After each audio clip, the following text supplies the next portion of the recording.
is, there's no excuse. You've been loosed. This is From Destruction to Dignity with Janice Pons. Each week, Janice shares her wisdom to enlighten, educate, and advance the culture in America today. Janice Pons is a mother, author, and free thinker, and your host for our podcast this evening. Now let's join your host, Janice Pons. Greetings, greetings, greetings. Come on in. Come on in. Welcome, welcome, welcome. My name is Janice Pons. I'm your host on this show, this podcast, From Destruction to Dignity, Clinical Perspectives, Spiritual Truths. I am so glad that you're here. You know, I just get excited about showing up and talking about this, that, and the other from A to Z. Because what am I trying to do? Provoke thought, bring awareness, and point people towards intervention. We're in a need. We're in a time. We're in an era, E-R-A, of such a cry for intervention. We're surrounded by a lot of dynamics, and a lot of these dynamics are being pushed and propelled by erroneous information that people grasp as truth, and they act upon it, and all of a sudden they end up going down a path that is not good. That is not good. Let me tell you, you all know I have a heart for our children and youth. And there is such a specific target that has been put on their backs. And I am very vocal about what's going on with them. And their sexuality is being attacked. How? As evidenced by specific agendas and platforms that are targeting them. So when they're children, my thing is, developmentally, they'll figure it out. So what are we intentionally doing certain things for? What is the purpose? Well, grown, you do what you want to do, but why are we targeting 5 and 6 and 7-year-olds? Why? With the issue of addiction, why are we targeting young children and youth? Now, tonight, we're going to talk about how they are targeted with this lie about marijuana. Casually, it's okay to use. It's a lie. Tonight, we're going to talk about the harmfulness of casual pot use. There Janice goes again, talking about something that's not even harmful. When we voted back in March of this year here in Oklahoma, 62% of us said we did not want recreational marijuana in this state. That was a pretty loud and clear vote. Medical marijuana is legal, but I'm telling you what, have you all noticed, if you look around here in Oklahoma, make a comment in the comment section here on social media if you've noticed it, or wherever you're from, because people look at this. I have followers from across the water even, and I'm so grateful for you. Thank you. I really am grateful. But here in Oklahoma, I noticed that these dispensaries where the medical marijuana was being dispensed and sold, they are closing. I need to find out why. It's a pattern. I just noticed. Oh, that big one up there on 71st and Memorial, it is operating no more. And they were coming out in mass. They were, but that seemed to be changing. Okay, but they have a legal right to have medical marijuana. And more studies need to be done about possible benefits that the ingredient in medical marijuana, what it does for people, but what we're talking about is recreational marijuana. Recreational marijuana used by teenagers is not harmless, as many people think. We are being told, they are being told, it's no problem. It's no big deal. And the thrust to legalize recreational marijuana is huge.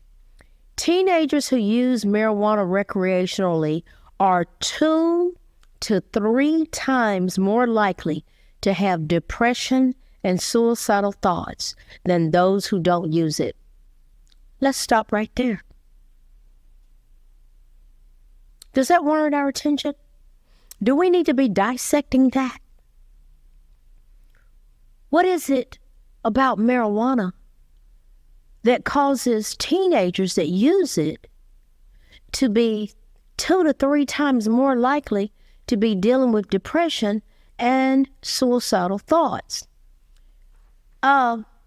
Teens who have cannabis use disorder, and what does that mean in this day and time? Because it's so prevalent. Cannabis use disorder means they can't stop using it in spite of health and social problems. They cannot stop using it. They'll say, I can stop anytime I want to, but I just don't want to. Well, the ones that are dealing with that disorder, they're 4 times more likely to have the same thoughts and feelings. 4 times.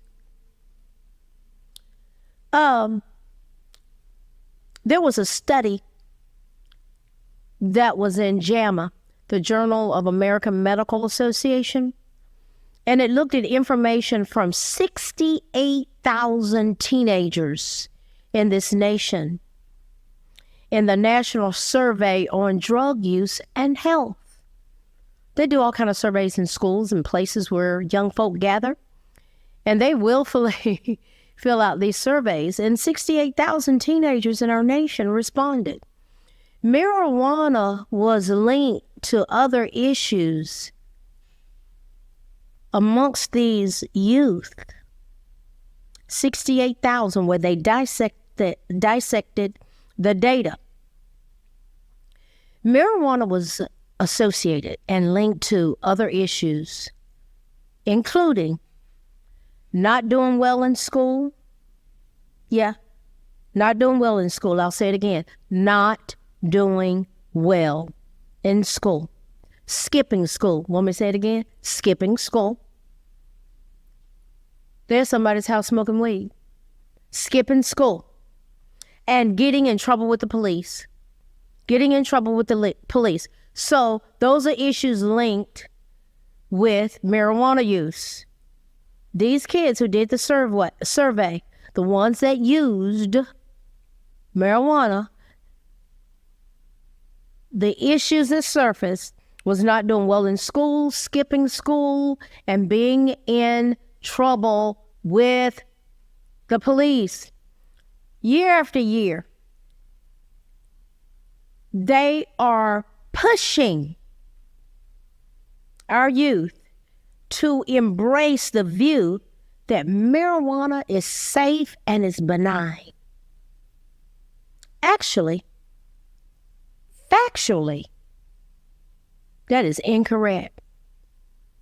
It's not true. It's a lie. Dr. Ryan Sultan, a medical doctor, who is a professor of clinical psychiatry at Columbia University, has been very actively involved in this, the research related to this. And Dr. Sultan was saying this in an article that I was looking at. I was looking at everything I do is under fair use, right? And he, amongst other professionals, and myself, because addiction is a passion of mine in terms of the treatment thereof. Dr. Sultan was saying that he was just really surprised that recreational users had a much higher risk of mental health issues. He said, we typically think of recreational use as something that's just nothing to be concerned about. The study did not seek to explain the link between mental health problems and cannabis use, but it did link other things. And one thing that it links is that the more you use, the more it negatively affects your thinking. And I can hear people thinking right now to smoke weed. No, it makes my thinking sharper. Oh, yeah, I bet. All that THC, you think that. Hang in here with me.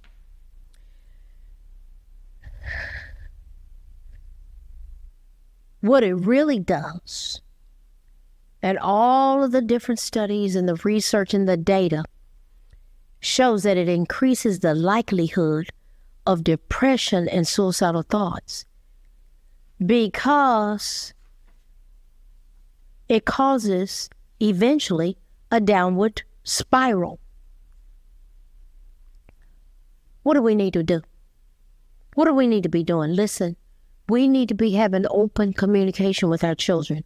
They can get weed, marijuana, pot, whatever you want to call it, doobies, whatever you want to call it.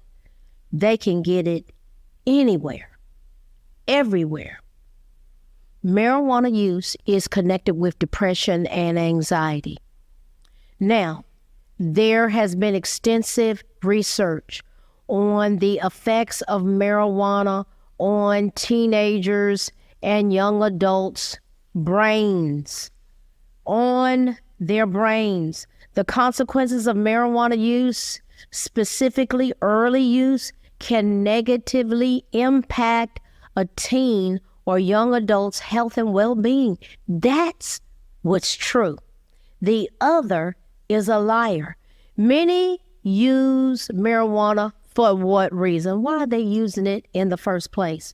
For the mind-altering effects of tetrahydrocannabinol, THC.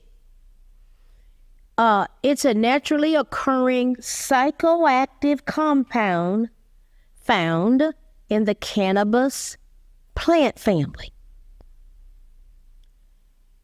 In fact, marijuana, cannabis, is one of the most widely used substances in this nation. According to the 2021 National Survey on Drug Use and Health, 11.8 million young adults ages 18 to 25 reported using marijuana in the past year. In 2022, these are numbers to think about.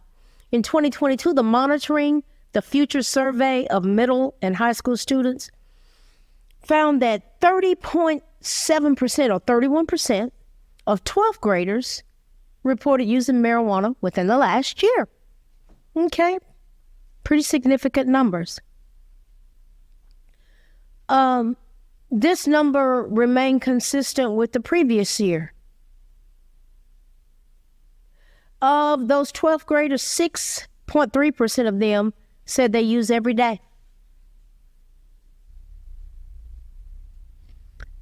The growing number of states that are legalizing marijuana, what would we expect? You know, I did a podcast recently on, there was a doctor, that's all she treats is the medical damage that marijuana is causing youth and children. And she has a place that's all she practices. And they're coming in with respiratory problems, heart problems, all connected to marijuana. Marijuana is the most widely used illegal drug. It is illegal still in most states, but it remains on a federal level. It's illegal in most states, but it's the most widely used illegal drug among adolescents.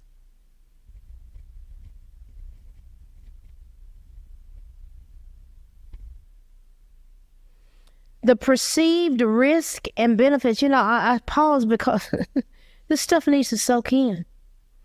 It's the most widely used illegal drug among adolescents. The perceived risks and benefits of the drug, it's presented as it's a pro. It's a pro. The pro marijuana messaging. How do kids end up using? Peer pressure, to cope with stress, anxiety, even depression. Of the 52.5 million individuals ages 12 and older who have reported using marijuana in 2021, wrap your mind around that. 52.5 million individuals in 2021. 35%, the largest percentage of all marijuana users, were young adults between 18 and 25. Adolescents ages 12 to 17 accounted for 10%, well, 10.5%, let's round it up, to 11% of that 52.5%. So how do they use it? In a joint, it's hand rolled, pipe, bongs, water pipes, blunts, where they empty cigars and fill it with marijuana. They inhale marijuana vapors rather than smoke. They can use vaporizers or e-cigarettes, as well as eating it in brownies, cookies, edibles. And you know, I did a podcast, go back and look at it, about these little kids that are under the age of 3 that are getting a hold of edibles, and they are ended up, some of them having seizures. Their little bodies and their body weight cannot handle it.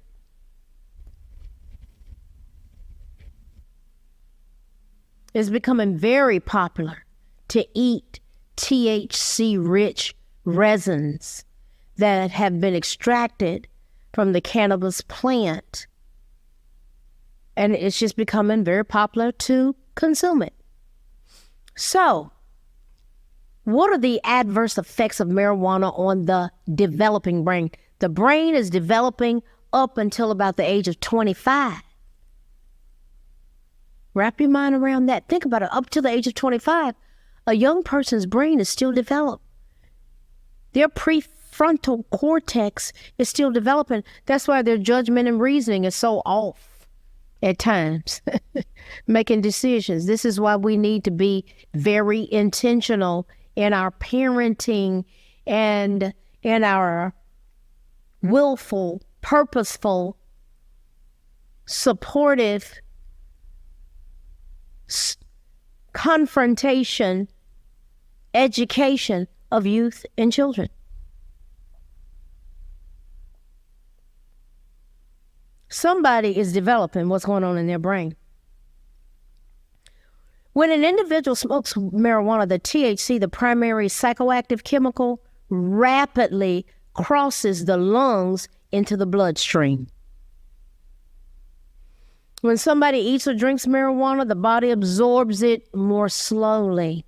Regardless of the method of ingestion, when THC makes its way to the brain, okay, it gets to the brain, it acts on specific cannabinoid receptors that otherwise interact with naturally occurring endogenous cannabinoid substances, which play a role in normal brain development and function. It's getting in there and it's locking down on these receptors. So the human brain continues developing, like I said, up to about the age of 25. Thus, marijuana use during adolescence and young adulthood, it's going to affect this development. Logic and deductive reasoning leads to that. And here's what it affects. It can lead to impaired learning, memory by affecting how the brain builds connections between the areas necessary for these functions. It affects learning. It impairs learning. It impairs memory. I mean, growing up, I would just, you just see the movies, Cheech and Chong, it's like, yeah, man, yeah. This is real. They are just in another, there's a disconnect. They want to tell us it's not, but it is. Not to speak of the other organs that are affected, the lungs, the heart. Adolescent brain development that continues into early adulthood years focuses on fine-tuning neural pathways. This is why doing certain activities with your children and being intentional in your parenting is so critical. The fine-tuning of these neural pathways contribute to brain maturity and developing the prefrontal cortex. Up here, this is where the judgment, the reasoning, the executive functioning goes on. It's responsible for assessing situations. If they're high, can they assess it clearly, fully, making sound decisions, controlling emotions and impulses? All of those things I just named, people who are avid pot smokers, it affects them. If you get high for the first time, look, the THC now, you can have THC products that have as much as 32, 34% THC. Back in the 70s, it would be 1, 2, 3%. Now, on the average, it's 12%, 15%. Wow. Just wow.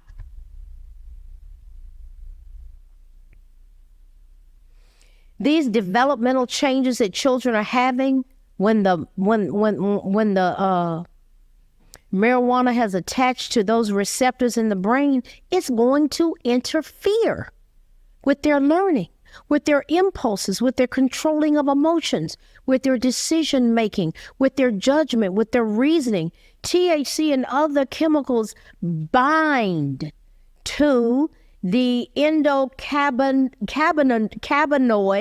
cannabinoid receptors. They're receptors in the brain, and the resulting dysregulation of this neurotransmitter system, it potentially results in long-term neurodevelopmental changes. It just does. They're lying to us. They're lying to our children.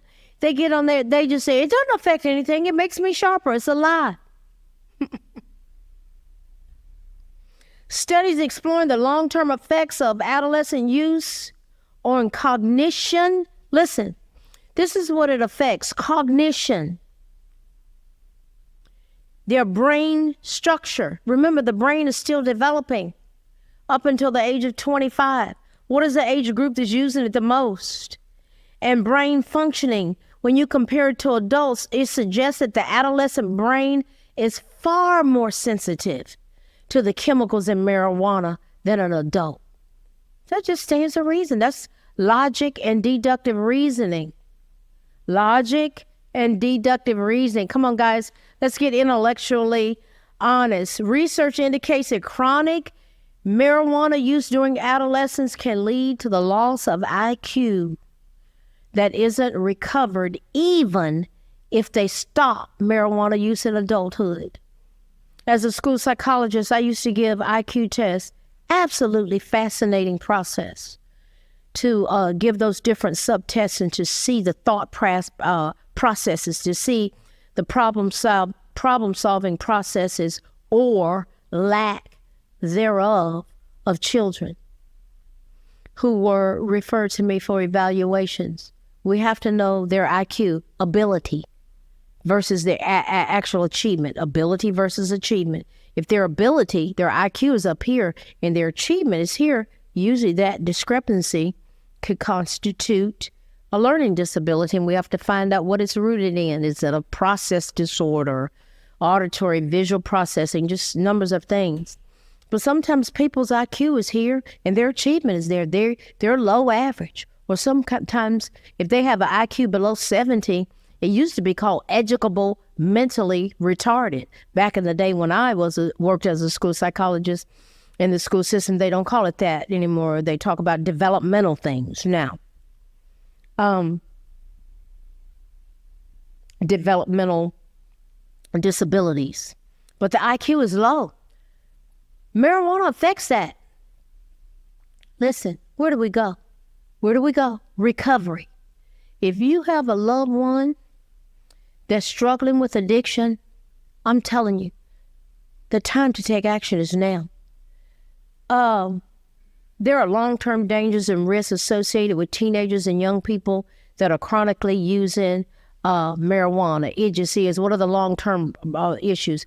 Cognitive problems, such as attention and concentration, problem solving. They don't know the steps of the problem solving model. That's something I drilled in my son when he was 3, 4, 5, 6, and 7 years old. And it comes in real handy for him in the military. Those soldiers, they don't even think that way. You have to train people to think that way. Marijuana impairs that problem solving, learning, memory. What else does it do? It reduces coordination and reaction time. They're just they're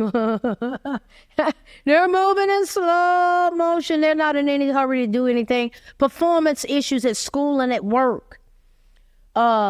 Greater likelihood of dropping out of school. They don't care. A lot of times they lose interest. They just want to be high. Poor judgment and decision making. Just poor reasoning, poor decision making, poor judgment. Relationship problems. They aren't focused on making wise choices that would make relationships be positive and fruitful. All they want to do is get high. Overall, lower life satisfaction, increased risk of depression, anxiety, and suicidal thoughts. And yes, remember 2 or 3 weeks ago, we did that show, the podcast about cannabis-induced psychosis. Cannabis-induced psychosis, where most times they're hearing things, psychosis is hearing things and seeing things, and it's induced by cannabis. And we talked about the young man that he was hearing voices that told him to jump off of a building, 4.2 GPA, and he started using the synthetic marijuana, cannabis, and just pot smoking every day. And finally, those voices, he had command hallucinations, hearing voices that told him to do certain things, command. And he killed himself. Marijuana, cannabis, okay? The risk of developing a marijuana use disorder is higher in individuals who start using marijuana in their youth or adolescence years. In 2021, 5 million young adults ages 18 to 25 and 1.3 million adolescents ages 12 to 17 had a diagnosable marijuana use disorder. What are some signs that your child may be misusing? You say, well, I suspect it. Look, unusual laughing, it'll make you silly. Coordination problems, forgetfulness, bloodshot eyes, clothes that smell strange, room filled with a distinct odor, frequent use of incense or other deodorizer,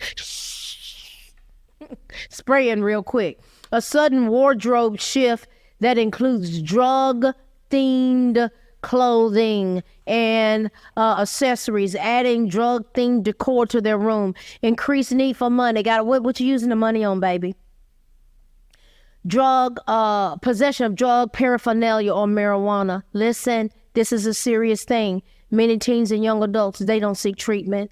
5 million young adults ages 18 to 25 with marijuana use disorder in 2021.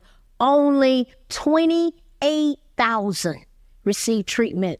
Listen, on my website, JanicePons.com. You'll see it at the end of the show. It may be up there now, but you'll see it. Go to JanicePons.com. Go to the resource page. I have done the research for you. you can find where you can get help to come off of this addictive nightmare. This addictive nightmare. Go to that resource page. It's all done for you. You can click where you can find how you can get treatment in your hometown. Listen, destruction to dignity. Marijuana is going to lead to a path of destruction, and God has a path of dignity. Good night. Thanks for listening to this week's episode of From Destruction to Dignity with Janice Pons. Janice's mission is to provoke thought, bring awareness, and point people towards intervention when needed. As a reminder, this show is not therapy, but for educational purposes only. For more information, check out JanicePons.com or follow her on social media. Education, affirmation, dedication, information, revelation.